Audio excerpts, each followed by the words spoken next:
Shoulder 6.5 mark பண்ணியிருக்கேன். இங்கே ஒரு 6.5. அதே 6.5 நான் எங்க இருந்ததோ ஃபர்ஸ்ட் லைன் கட்டிங் லைன் இருக்கு இல்லையா, அங்க இருந்து 6.5 எடுத்துரும். ஒரு ஸ்ட்ரைட் லைன். ஸோ இந்த straight line Appar chest line. இங்க என்னோட மெஷர்மெண்ட் வந்து 9.75.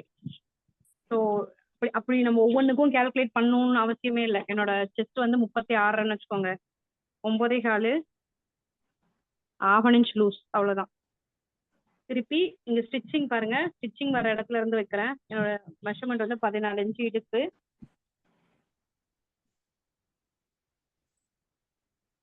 23 இன்ச் ஓப்பன். ஸோ 14 கிட்ட 32. அப்ப 8×32 1/2 இன்ச் லூஸு, 1/2 இன்ச் டாட்டு. ஸோ 23 இன்ச்சு கிட்ட 10.5 ஒரு 1/4 இன்ச் லூஸ் வைக்கிறேன் காட்டன்னால. 10.75. இப்போ இந்த 3 லைனையும் கனெக்ட் பண்றோம். இதை கனெக்ட் பண்ணும்போது நான் என்ன பண்றேன்னா இங்க ஸ்ட்ரைட் பண்ணிடுவேன்.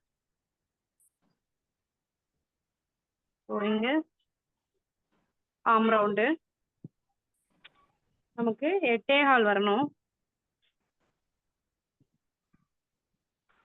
8.25 வருது. அப்ப நான் என்ன பண்ணுவேன்னா ஒரு 1/4 இன்ச்சு, அதாவது ஒரு ஒரு ஒரு லைன் மேல தூக்குறேன் நானு.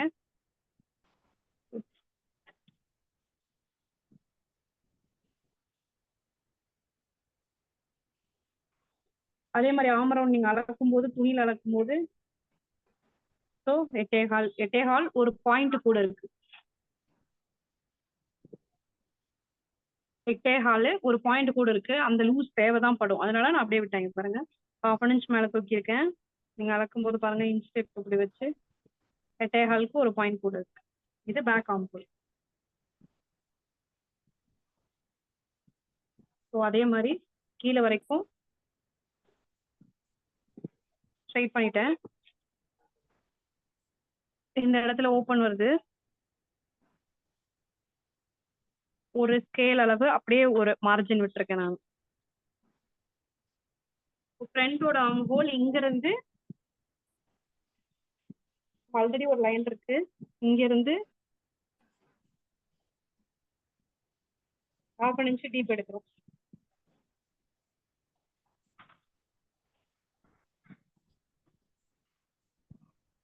இதை முடிச்ச பிறகு கட் பண்ணிடுங்க.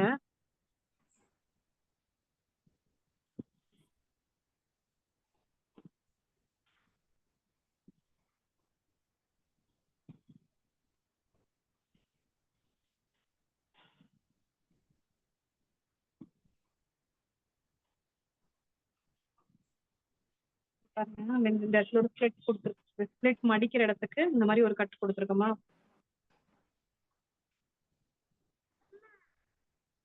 இங்க நாட்ச் பண்ணியிருக்கேன். இப்போ இதோட சென்டர் மட்டும் கட் பண்ணிக்கோங்க. ஒரு இது பேக் ஆர்ம் ரவுண்டு, ஒன்று ஃப்ரண்ட் ஆர்ம் ரவுண்டு.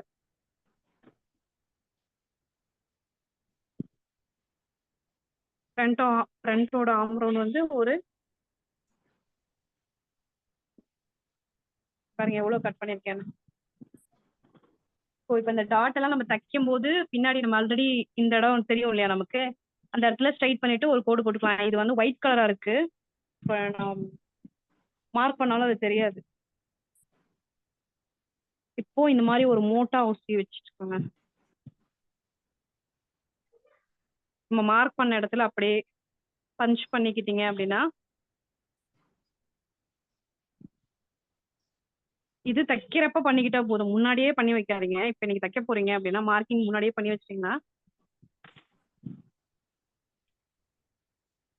தெரியுதா. இந்த இடத்துல இருக்கு இல்லையா பஞ்ச் பண்ண ஓட்டை, இந்த ஓட்டை வந்து தெரியும் அப்படியே தைக்கிறப்ப, ரெண்டு பக்கமும் வச்சு பாக்குறப்ப.